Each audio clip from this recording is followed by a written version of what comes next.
dear students, I am Sonia and welcome in Maths with Sonia. So अब तक जो हमने पढ़ लिया है वो है आपका सरफेस एरिया एंड वॉल्यूम और आपका कोऑर्डिनेट ज्योमेट्री। कोऑर्डिनेट ज्योमेट्री के आपके 2 पार्ट्स मैंने अपलोड कर दिए हैं। ये पार्ट 3rd है, लास्ट पार्ट है। इसके बाद हम कोई नया चैप्टर स्टार्ट करेंगे, ठीक है।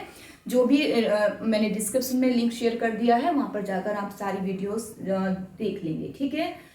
पार्ट 1 और 2 में मैंने कॉन्सेप्ट क्लियर किए हैं और डिस्टेंस फॉर्मूला बेस्ड क्वेश्चन बताए हैं और भी कई सारी चीज़ें बताए हैं। अब इतना टाइम मैं यहाँ पर वेस्ट नहीं करूँगी, अब वहाँ पर जाकर देखिए, आपको बहुत मज़ा आने वाला है, ठीक है। पार्ट 3 में क्या पढ़ाएंगे? पार्ट 3 में जो आपका सेक्शन फॉर्मूला बेस्ड क्वेश्चंस हैं वो मैं कवर नहीं कर पाई थी, इसलिए मैंने पार्ट 3 में नीड हुई फिर, ठीक है। तो पार्ट 3 में हम सेक्शन फॉर्मूला बेस्ड क्वेश्चंस पर आएंगे। ये क्वेश्चन जरूर दिखने में 3 लग रहे हैं, लेकिन इसे हम मल्टीपल्स क्वेश्चंस बना सकते हैं। एक आपका case based study questions Cartesian plane के ऊपर, ये कई तरह से पूछा जा सकता है, वो मैं सारी चीजें यहीं पर ही एक में ही बता दूंगी, ठीक है। किस किस तरह से केस बेस्ड स्टडी आपकी केस स्टडी बेस्ड क्वेश्चन आता है, ठीक है। सो क्लास स्टार्ट करने से पहले आपका जो बेसिक क्वेश्चंस होते हैं वो आपका जो सेक्शन फॉर्मूला लगता है वो देख लीजिए पहले। देखिए पॉइंट ए, एक line segment A and B, तो A and B is a line segment and P point divided the line segment, ठीक है। अब यहां पर आपको कैसे क्या देके चलेगा वो देखिए। ये क्वेश्चन सब बच्चे कर लेते हैं अगर फॉर्मूला लर्न है तो। फॉर्मूला आपको बहुत अच्छे से लर्न होने चाहिए, इसमें ज्यादा डिफिकल्ट फॉर्मूले है नहीं वैसे, ठीक है। तो यहां पर आपको ये जॉइन आपका ए और बी पॉइंट है जिनके कोऑर्डिनेट कुछ भी मान लीजिए आप 2,1 मान लो और ये -1,3 मान लो, ठीक है। आपने आपको इस तरह से देके चलेगा। अब 2 तरह से क्वेश्चन पूछ सकता है। एक तो वो पी के कोऑर्डिनेट देकर आपसे रेशियो पूछ लेगा 1,-1, ठीक है। पूछेगा find out the ratio of the following questions, या कुछ भी तरह से लैंग्वेज कुछ भी हो सकती है। तो इसका जो रेशियो होता है वो रेशियो हम जो जनरली लेते हैं वो एन में डिनोट करते हैं, ठीक है।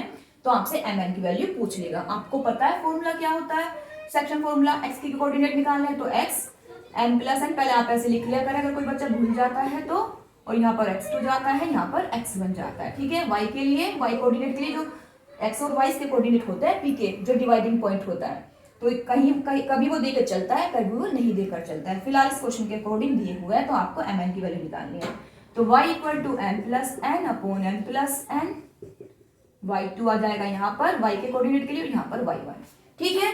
तो आप सबकी वैल्यू रख देंगे, mn के जो है आपके रेशियो निकल के n की वैल्यू हो जाएगी, n की वैल्यू निकल के आ जाएगी और आपके रेशियो निकल के आ जाएंगे। जब आपको n की वैल्यू पता होगा तो रेशियो आ गए, ठीक है। दूसरा कैसे दे सकता है? दूसरा आ सकता है आपका रेशियो देकर चला है 2:3, ठीक है। n की वैल्यू 2 है और n की वैल्यू 3 है, कुछ भी हो सकता है, ठीक है। और इसके कोऑर्डिनेट पूछेगा, find out the coordinate of p। तो वहां पर क्या है, होते हैं जो वैसे होते हैं x एंड y होते हैं, ये x और y इसी के तो कोऑर्डिनेट होते हैं, ये तभी तो हम इनकी वैल्यू निकाल पाते हैं इस फॉर्मूले से। तो इससे x के कोऑर्डिनेट निकल के x की वैल्यू निकल के आ जाएगी और इससे y की वैल्यू निकल के आ जाएगी जब आपको इस तरह का फॉर्मेट मिलेगा। इनमें ज़्यादा प्रॉब्लम होती नहीं है। प्रॉब्लम थोड़े जब चेंज हो जाता है, कुछ नई चीज़ ऐड हो जाती है तब होती है, ठीक है। अब एक आपका आता है, ये तो आपका 2 पार्ट्स में डिवाइड है। एक आपका आता है ट्राइसेक्ट। ट्राइसेक्ट में क्या होता है कि आपका जो लाइन सेगमेंट है वो 3 इक्वल पार्ट्स में डिवाइड होता है। किसमें? 3 में। देखिए कैसे। ए एक पार्ट हो गया, यहां से यहां तक का दूसरा पार्ट और यहां से यहां तक का तीसरा, तो ट्राइसेक्ट बोला जाता है इसको, ठीक है। तो ए बी को डिवाइड किया गया है P एंड Q के through. Dividing point is P and Q, तो find out the value of P and Q। तो इसमें आपको A और B के कोऑर्डिनेट्स देकर चलता है, तो इसकी वैल्यू मैं ये अपने पास ही ऐड करिए, कुछ भी आपको देकर चलेगा, ठीक है, अकॉर्डिंग टू क्वेश्चन। अब कहेगा फाइंड आउट द, हमें कोऑर्डिनेट निकाले P एंड Q के। अब यहाँ पर डिवाइडिंग पॉइंट 2 है तो हमें रेशियो भी, ये नहीं कि दोनों के लिए एक ही रेशियो निकालना है, लगाना है, अलग अलग रेशियो होगा। कैसे होगा? देखिए यहाँ पर रेशियो आपको दिख रहा है, अगर आप मैं Q को हाइड कर दूं और तो हमें P के लिए देखना है, तो A से P तक कितने पार्ट्स में डिवाइड है? एक पार्ट में, एक ही तो पार्ट है। और P से B तक कितने पार्ट्स में डिवाइड है? ये लाइन 2 पार्ट्स में 1 and 2, तो इसलिए हो जाएगा 2 रेशियो। ठीक है, पी बी के लिए 2 रेशो और ए से पी तक का 1 रेशो। ठीक है, समझ में आया। अब मैं बात क्यू की करूंगी तो इसका रेशो चेंज होगा। कैसे होगा? दोनों के लिए 1:2 नहीं लेना है।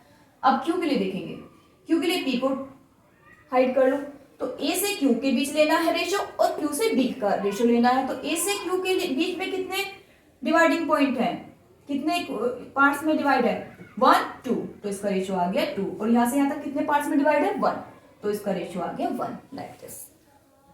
Got it? तो इसके लिए हम 2 and 1 का रेशो लेंगे। तरीका यही होगा कोऑर्डिनेट्स निकालने का, फॉर्मूला सेक्शन फॉर्मूला ही लगेगा। Got it? अब आते हैं क्वेश्चंस पे, फटाफट आइए। क्वेश्चन नंबर 1 क्या कह रहा है, देखिए। In this question, point P dividing the line segment join the line A B, coordinate देकर चला है such that A P upon A B equal to 1/3 if P line the line, इतना find the value of K and coordinate P। तो यहां पर आपको दिख रहा है लाइन सेगमेंट बना लीजिए, ए एंड बी है, इनके कोऑर्डिनेट आपको गिवन है, जो गिवन है वो लिख लीजिए 5, -8। ओके, यहां पर आपका डिवाइडिंग पॉइंट है P, ठीक है, और जो लाई कर रहा है एक लाइन पर, which is lie on a line 2x - y plus k = 0। Okay, so you have to find the value of k and coordinate p। इस p के कोऑर्डिनेट फाइंड आउट करने हैं और उस k की वैल्यू फाइंड आउट करनी है। तो कैसे निकालेंगे? देखिए, आपको सेक्शन फॉर्मूला पता ही दिख ही रहा होगा, सेक्शन फॉर्मूला ही लग रहा है, लेकिन आपको जो रेशो दिए हुए हैं, बच्चे क्या मिस्टेक करेंगे इसमें, इस रेशो को रख देंगे 1 और 3 को, उसका 1 ले लेंगे, इसको 3 ले लेंगे, लेकिन नहीं, ऐसा नहीं है। ध्यान से देखिए, ए पी का तो 1 है, लेकिन बी पी का वैल्यू 3 नहीं है, कि इसकी रेशो 3 नहीं है। ये तो ए बी यहां से यहां तक का रेशो 3 है, समझे? तो हमें ये फाइंड आउट करना पड़ेगा, बहुत इजीली हो जाएगा। देखिए कैसे, ये ध्यान रखने वाली बात है बस। तो ए पी अपॉन आपको गिवन है, A P upon A B equal to 1/3। तो आपको पता है, यहां से निकाल सकते हैं ए पी इक्वल टू, या नीचे लिख दूं, वहां शायद दिखेगा नहीं आपको, तो ए पी इक्वल टू हो जाएगा 3AP cross multiply A B. Okay, तो यहां पर आपको ए 3AP, इस ए बी को डिवाइड कर, पॉइंट पी में डिवाइड कर रहा है पी, तो आप इसको लिख सकते हो, इस ए बी को A P plus B P equal to लिख लीजिए A P plus B P, या पी बी कुछ भी लिख लो, पी बी। ठीक है, अब आपको तो बी पी की वैल्यू चाहिए, इसको इधर ले जाओ, तो पी बी इक्वल टू हो जाएगा 3AP माइनस ए पी। तो आपकी बीपी की वैल्यू आ गई 2AP, और आपका जो रेशो निकल के आया AP अपॉन बीपी के बीच में ये आया, ये 2 नीचे पहुंच जाएगा, तो ये आया आपका 1, आपका आ गया ये AP 1/2। क्या आ गया? ये 1/2 नीचे पहुंच गया ना, इसके इधर आ गया तो 2 नीचे पहुंच गया। ठीक है, ये रेशो आया आपका एग्जैक्टली 1:2। ठीक है, अब इजीली आप कर लेंगे, इसके कोऑर्डिनेट निकाल लेंगे। जो कोऑर्डिनेट आएगा x और y, उसकी वैल्यू यहां पर रखेंगे, x की वैल्यू यहां रखेंगे, y की वैल्यू यहां रखेंगे, और k की वैल्यू फाइंड आउट इस इक्वेशन के थ्रू इजीली हो जाएगी। Got it? अब आपने अगले क्वेश्चन पे आते हैं, या चलो मैं ही करा देती हूँ, मुझे लगता है कभी बच्चे ना कर पाए तो आप मुझे सेक्शन उसमें कमेंट बॉक्स में लिख दिया करें, कमेंट बॉक्स में ये लिख दिया करें कि कैलकुलेशन की नीड नहीं है, हम कर लेंगे। ठीक है, मैं चाहती हूँ कि मुझे पता चले।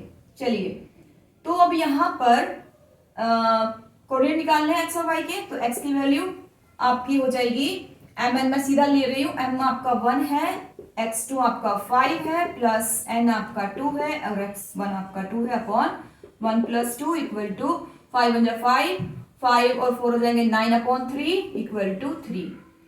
y की वैल्यू देखिए, y m into y2 -8 plus n है आपका 2, n है n2 है, और y1 है 1 अपॉन 1 + 2 इक्वल टू -8 प्लस के 3 में ऐड कर दूं, -8 + 2, तो -6 अपॉन 3 इक्वल टू -के आ जाएंगे 2।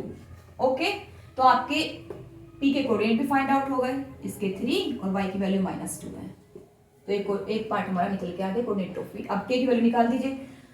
Put the value of x and y in the equation this one. तो देखिए यहाँ पर 2x की वैल्यू रखिए, यहाँ पर यहाँ से 3 माइनस y की value -k2 plus k equal to 0। तो 6 माइनस के 2 माइनस माइनस प्लस हो जाएंगे, प्लस k इक्वल टू 0। तो k की वैल्यू आ गई आपकी -8। Got it. अब ये क्वेश्चन होता है आपका कंप्लीट। अब आते हैं क्वेश्चन नंबर 2 पे। जाने से पहले हम आज बात करेंगे क्वेश्चन नंबर 3 की, क्योंकि सिमिलर सा क्वेश्चन है इसलिए। देखिए, point P divide the line segment join the line A। बस यहाँ पे कोऑर्डिनेट चेंज दे दिए हैं, इसके कोऑर्डिनेट डिफरेंट है, कोई बात नहीं। P lie on the line. अब देखिए क्या पूछ रहा है, यहाँ पे रेशियो पूछ रहा है। क्या पूछ रहा है? रेशियो। इसको रेस करते हैं। चैनल को जल्दी से आप सब्सक्राइब कर लीजिए, तब तक लाइक कर दीजिए। चलिए, यहाँ के कोऑर्डिनेट सारा ही रेस करना पड़ेगा वैसे तो, चलिए कोई नहीं। देखिए, ये लाइन जो है आपकी, जो P लाई कर रहा है on the line x minus Y plus 2 equal to 0 पर, और A के कोऑर्डिनेट है -1, 3 और B के कोऑर्डिनेट है 9, 8। ओके, तो आपको find out P dividing point है, फाइंड आउट करना है रेशियो। क्या फाइंड आउट करना है? रेशियो फाइंड आउट करना है। तो इसके लिए आपको जो भी किया है वही करना है एक्चुअली, ठीक है। आपको यहाँ पर हमें रेशियो नहीं पता है। क्या नहीं पता है? रेशियो। तो ऐसे क्वेश्चन में जब हमें पता नहीं कर होता तो लेट कर लेते हैं रेशियो k/1। ये ध्यान रखना, ठीक है। जब फाइंड आउट करने के लिए देता है तो ये इक्वेशन ये जरूर देगा जब अगर पूछेगा तो। चलिए, अब यहाँ पर हमें लेट कर लिया, let the ratio, let the P divide the line segment AB in the ratio k/1। तो इस तरह का आप एक लाइन लिख लेंगे। अब आपको P के कोऑर्डिनेट फाइंड आउट करने हैं, तो देखिए कैसे करते हैं। S की वैल्यू फाइंड आउट, S के लिए x की वैल्यू आपको पता है, सेक्शन फॉर्मूला लगाएंगे m की वैल्यू है यहाँ पर k इंटू x2 है 9 प्लस n है आपका 1 और x1 है -1 upon k+1 equal to 9k minus plus -1 upon k+1। Okay, y के लिए देखिए k into y2 8 plus 1 into n1 है तो, और y2 है आपका 3 upon k+1 equal to 8k plus 3 upon k+1। ठीक है, आप इनको डायरेक्ट भी लगा सकते हैं ऐसे, coordinate of p equal to इस तरह से करके, यहाँ पर x क्या जाता है, यहाँ पर y क्या जाते हैं, इस तरह से। लेकिन मैं अभी आपको अलग अलग समझा जिससे हर एक बच्चे को समझ में आए, बहुत से बच्चों को पता भी होगा। चलिए, तो अब आपके पास में x की वैल्यू आई, x के कोऑर्डिनेट ये आए हैं और y के कोऑर्डिनेट ये आए हैं, लेकिन अभी आपको एक्चुअल नहीं पता चला है क्योंकि हमारे पास k की वैल्यू नहीं है ना। तो पहले हम k की वैल्यू फाइंड आउट करेंगे। कैसे करेंगे? ये x की वैल्यू रखेंगे यहाँ पर और ये y की वैल्यू रखेंगे यहाँ पर अपनी इक्वेशन में, ठीक है। Put the value x and y in the line x minus Y plus 2, इस तरह से आप लिख लेंगे एक लाइन। तो यहाँ पर रख दीजिए x की वैल्यू इस x की जगह, तो 9k minus 1 upon k+1 minus y 8k plus 3 upon k+1 plus 2 equal to 0। Equation में रख दिया आपने, तो यहां से आपकी वैल्यू k की आ जाएगी। चलिए कराई देती हूँ, मुझे लगता है बच्चे ना कर पाए कभी। -1 माइनस की मैं डायरेक्ट मल्टीप्लाई कर रही हूँ, यहाँ तो आपकी k है बेटा, यहाँ पर 8k, ये वाली वैल्यू ना y की 8k, k लिखना भूल गई थी, ठीक है। तो -8k और माइनस प्लस माइनस के 3 हो जाएंगे, plus 2 equal to 0, k+1 LCM. तो यहाँ पर इनको जो सोल्व हो रहा है सोल्व कर लो। 9 के में से 8k जाएंगे तो k ही बचेगा, -1 -3 -4, और यहाँ पर एलसीएम है तो k+1 की इसमें मल्टीप्लाई होगी क्योंकि यहाँ पे कुछ नहीं है तो डिवाइडिंग में 1 ही जाएगा, एक k+1 ही आएगा, k+1 की 2 में मल्टीप्लाई। एलसीएम जिस तरह से निकालते हैं तो 2k + 2 बन जाए 2, ठीक है, इक्वल टू 0। तो ये k+1 इधर जाके 0 ही बनेगा।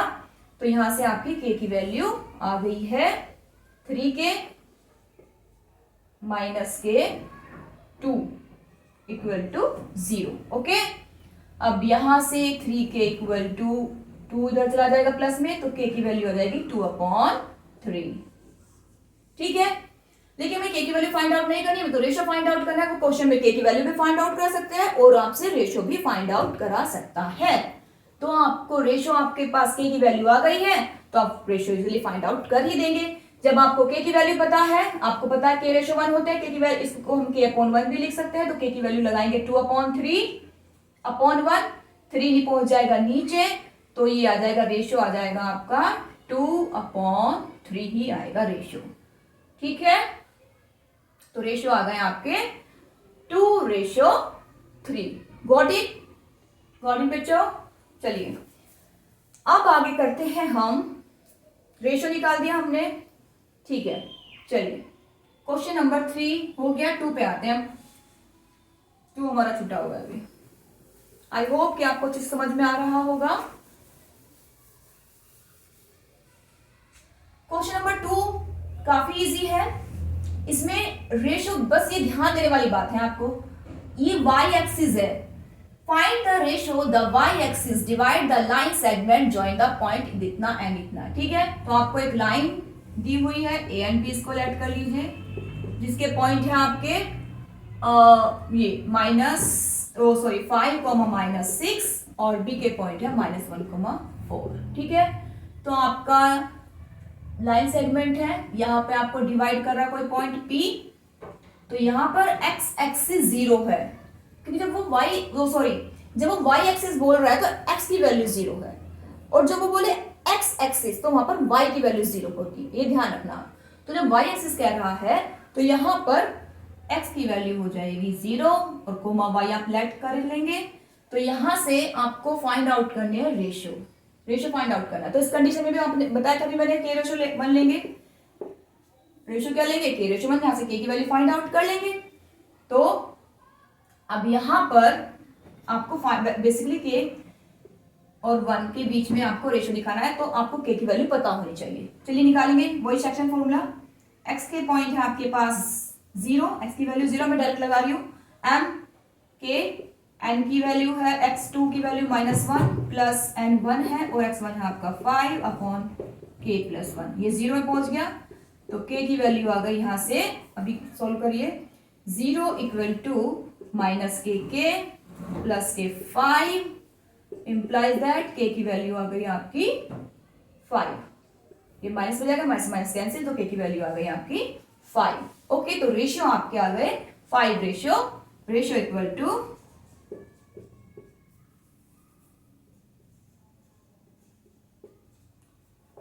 k की वैल्यू, देखिए रेशियो k1 है तो इसलिए k की वैल्यू 5:1। गॉट इट बच्चों। अब इस तरह से आपके इसी तरह से क्वेश्चंस मैक्सिमम आते हैं सेक्शन फॉर्मूला बेस्ड। एक आपका कोलिनियर करके आता है, मैं वो भी एक्सप्लेन कर देती हूँ फटाफट। कोलिनियर करके क्या आएगा, कोलिनियर का मीन्स होता है एक ही पॉइंट पर, जैसे सपोज दैट आपको कोलिनियर के लिए क्या बोलता है,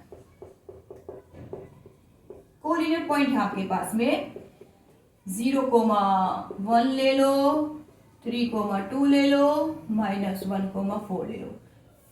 देयर आर 3 कोलिनियर पॉइंट्स। ठीक है, ए बी सी कुछ भी इनको नाम दे दो। इसका मीन्स होता है कि ये कोलिनियर का मीन्स होता है एक ही लाइन पर प्रेजेंट है, कोई भी ऊपर नीचे यहां या यहां यहां या यहां नहीं होगा, एक ही लाइन पर प्रेजेंट होंगे। सपोज दैट इसका नाम ए है, इसको बी दे दो, इसको सी दे दो, तो ए यहां पर प्रेजेंट होगा, बी कहीं यहां पर होगा और सी कहीं यहां पर होगा। ठीक है, तो कोलिनियर का मीन्स होता है एक ही लाइन पर प्रेजेंट होना, कोई भी ऊपर नीचे नहीं होगा। ठीक है, अब जब ये कोलिनियर है तो इसके लिए बेसिकली वैसे तो आप एक फॉर्मूला ट्राइंगल का लगाते हैं, एरिया ऑफ ट्राइंगल। अब चूंकि इस साल आपका ये कॉन्सेप्ट जो है आपका डिलीट हो चुका है, तो एरिया ऑफ ट्राइंगल आप इसमें फॉर्मूला बता देती हूँ, उस पर इजीली निकल जाते हैं। इसमें कोई भी क्या करेगा, कैसे आएगा इसमें क्वेश्चन कि there are 3 coordinates and 3 coordinates में से आपकी एक की वैल्यू पूछ लेगा। सपोज दैट यहाँ पे k दे दिया, p दे दिया, या कहीं भी कुछ भी एक नंबर अल्फाबेट का दे देगा और उसकी वैल्यू पूछ लेगा। ठीक है, तो इस तरह के क्वेश्चंस ना आपके एरिया ऑफ ट्राइंगल से बहुत इजीली सॉल्व हो जाते हैं। तो उसके लिए मैं फॉर्मूला बताती हूँ, वो ध्यान रखना, बहुत इजी भी है वो फॉर्मूला। इसमें आपका जाता है एरिया ऑफ ट्राइंगल, क्या, ट्राइंगल इक्वल टू 1/2।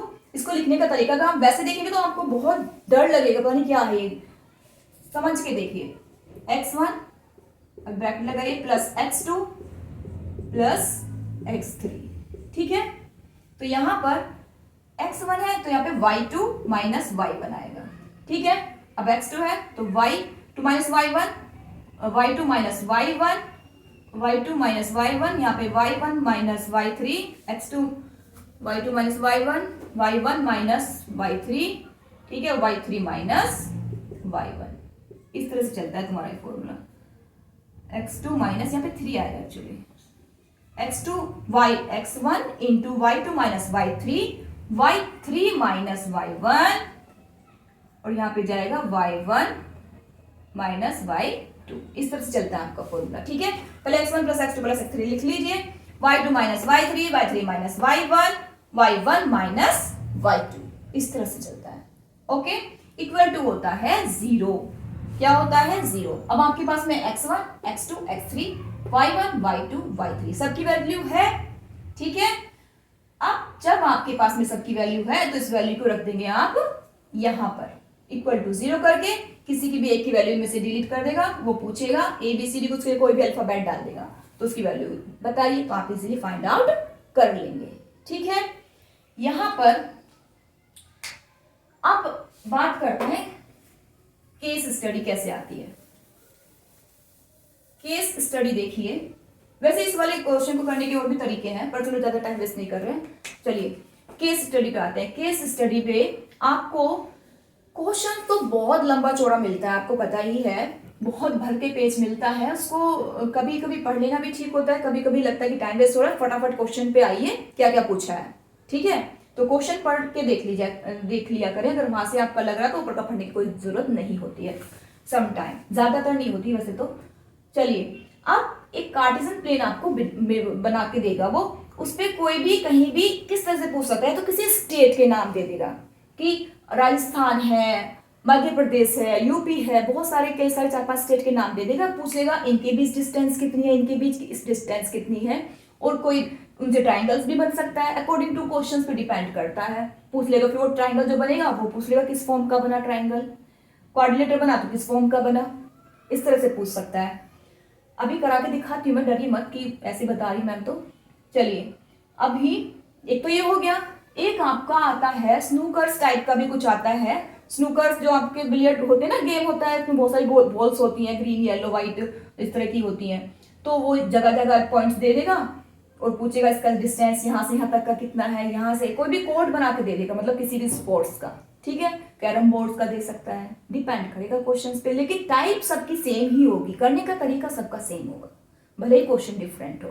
ओके, कैसे देखो, अब आपको पॉइंट ऐसे बिखेर के दे देगा वो, अब आपको उनकी पॉइंट की वैल्यू भी तो निकालनी है, कोऑर्डिनेट्स भी तो निकालने हैं, कैसे निकालेंगे देखिए। अगर ए के पास है, मैंने वीडियो पार्ट 1 में कोऑर्डिनेट के सब कुछ एक्सप्लेन किया है, वहां पर जाकर आप जरूर देखें डिटेल में। अभी मैं बता देती हूँ पॉइंट ए कैसे निकालेंगे। देखिए, आपको एक्स की वैल्यू चाहिए, वाई के लिए चाहिए कोऑर्डिनेट्स के लिए, तो और ये भी पूछ लेगा इसमें एब्सिसा क्या है, ऑर्डिनेट क्या है, तो आपको पता है एक्स को एब्सिसा बोलते हैं और वाई को ऑर्डिनेट बोलते हैं।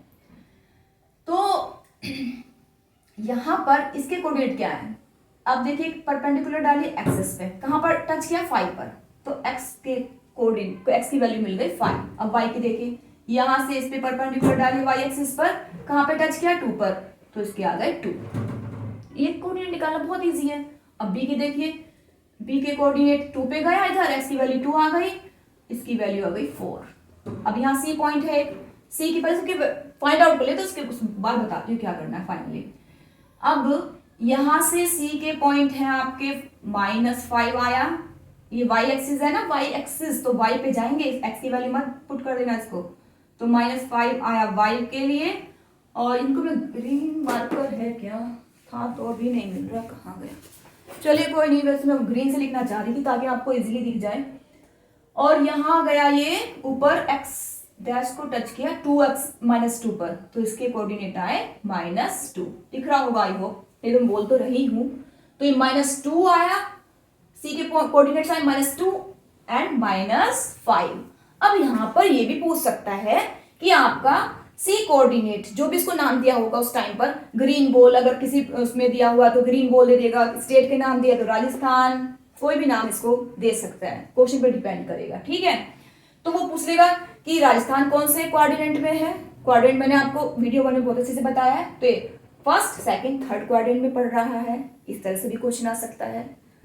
समझ रहे हो, बहुत इंपॉर्टेंट क्वेश्चन है जो मैं बात बता रही हूँ आपको, तो बहुत ध्यान से समझिए। ठीक है, अब देखो बी में कितने सारे क्वेश्चंस बता दिए। अब दूसरा कैसे पूछ सकता है, find the distance A and B. हाँ, तो मैं पॉइंट का यूज कर रही हूँ, लेकिन वहां पर शायद पॉइंट का यूज भी होगा, लेकिन उसके साथ साथ कोई नाम भी होंगे। जैसा कि मैंने बता रही हूँ बार बार, स्टेट का होगा तो स्टेट के नाम होंगे, कंट्री का होगा तो कंट्री के होंगे, किसी गेम से रिलेटेड होगा तो गेम के होंगे, या उसमें कोई भी जो ऑब्जेक्ट यूज कर रहे होंगे उसके रिलेटेड होंगे। यहाँ पे कोई भी कोड बना देते हैं इस तरह से। ठीक है, चलिए, तो वो पूछेगा find the distance between A and B. अगर उनकी कंट्री के नाम है या स्टेट के नाम है तो फाइंड द, अगर सपोज दैट ये ए आपका यूपी है और ये आपका राजस्थान है, तो पूछेगा find the distance between Rajasthan and UP, इस तरह से। तो आप यहाँ पे आपको डिस्टेंस फॉर्मूला बहुत आसान है, ए के कोऑर्डिनेट पता है, बी के पता है, डिस्टेंस फाइंड आउट हो जाएगी। ठीक है, वीडियो को लाइक कर दीजिए बच्चे और सब्सक्राइब चैनल को जरूर कर लीजिए। ठीक है, अब क्या पूछ सकता है, फाइंड आउट कर लिया आपने, दोनों की वैल्यू पता है आपको, ए की भी पता है, बी की भी पता है, डिस्टेंस फॉर्मूला लगाइए, आपको डिस्टेंस निकल के आ जाएगी, बता देंगे। एक क्या पूछ सकता है, पूछ सकता है if we join the line, if we join the point C and A. किसको ज्वाइन कर रहा है, सी एंड ए को। ग्रीन मार्कर कहाँ है मेरा, नहीं मिल रहा, मिल गया। चलिए, सी एंड ए को अगर वो ज्वाइन करा रहा है सी से ए को, देखिए। ठीक है, और यहाँ पे जो पहला है उसको भी मार्कर से हाईलाइट कर देते हैं। ये डिस्टेंस ए और बी की डिस्टेंस फाइंड आउट कर लिया आपने पहले। अगर वो पूछता है find out the distance between A and B या राजस्थान एंड यूपी, जो भी उनके नाम होंगे, फिर क्वेश्चन सेकंड पूछ लेगा इफ पॉइंट सी एंड ए या जो भी इनके नाम होंगे ज्वाइन द एंड डिवाइड, क्या divide in between D point, या डी कोई नाम, कोई और कंट्री का नाम आ गया सपोज दैट, वो कह रहा है कि सी और ए को डिवाइड कर रही है बिटवीन, बिल्कुल मिड पॉइंट से। कहां से, मिड पॉइंट से। या ये क्वेश्चन का कहने का तरीका डिफरेंट हो सकता है कि D point, point D divide, point D is या कोई भी कंट्री, सपोज दैट यहाँ पे आपका हम ले लेते हैं, जैसे मैं स्टेट की ही बात कर रही हूँ, तो हमने ले लिया MP. MP is a between, MP is a between the state UP and जो भी इसका नाम होगा, राजस्थान ले लो। ठीक है, MP is a between point of UP and Rajasthan. ठीक है, तो बिटवीन का मतलब है कि बिटवीन का मतलब एकदम बीच में है। बीच का मतलब जितना डिस्टेंस इधर है उतना ही इधर होगा, यानी कि वहां पे वो मिड पॉइंट की बात कर रहा है। समझ जाइए, अगर बिटवीन आ जाए, मिड आ जाए, तो उसका मतलब वहां पे मिड पॉइंट लगाना है। मिड पॉइंट के ऊपर मैंने बहुत डिटेल में समझाया पार्ट 1 में, वहां पर जाकर उसको समझिए। तो मिड पॉइंट का मतलब होता है जितना डिस्टेंस इधर है इतना ही इधर होगा। तो ऐसी कंडीशन में हम मिड पॉइंट लगाते हैं, यहाँ पर हम सेक्शन फॉर्मूला नहीं लगाते। सेक्शन फॉर्मूला वहां लगता है जब ये जो डिवाइडिंग पॉइंट होता है थोड़ा सा आगे पीछे हो, एकदम मिड में ना हो।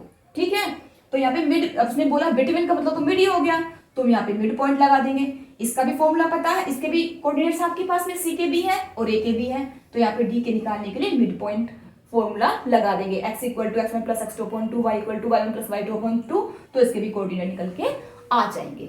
इस तरह से आपके एक इस तरह इनको ज्वाइन कर सकता है कोई और कंडीशन देके, आपका एक ट्राइंगल बन जाएगा।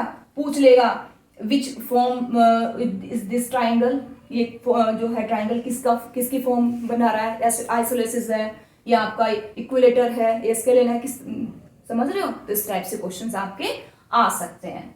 इसके लिए भी आपको फाइंड आउट ही डिस्टेंस से पता चलेगा। अगर तीनों पॉइंट्स के, सपोज दैट आपका ये इस तरह से ट्राइंगल बन गया और पूछ रहा है इसको ज्वाइंट करा के, तो आप इसकी डिस्टेंस निकालेंगे, इसके निकालेंगे, इसके निकालेंगे, तीनों की निकालेंगे, वो इक्वल है तो इक्विलेटर ट्राइंगल में जाएगा, तो आप बता देंगे this this triangle will be equilateral according to question depend करता है। आई होप कि आपको बहुत अच्छे से समझ में आ गई होगी कि स्टडी के क्वेश्चन कैसे लगाते हैं हम।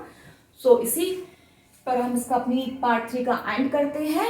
मिलते हैं एक नए चैप्टर के साथ। Till then bye bye and please subscribe the channel and support me. This is my new channel. Okay, good bye, thank you.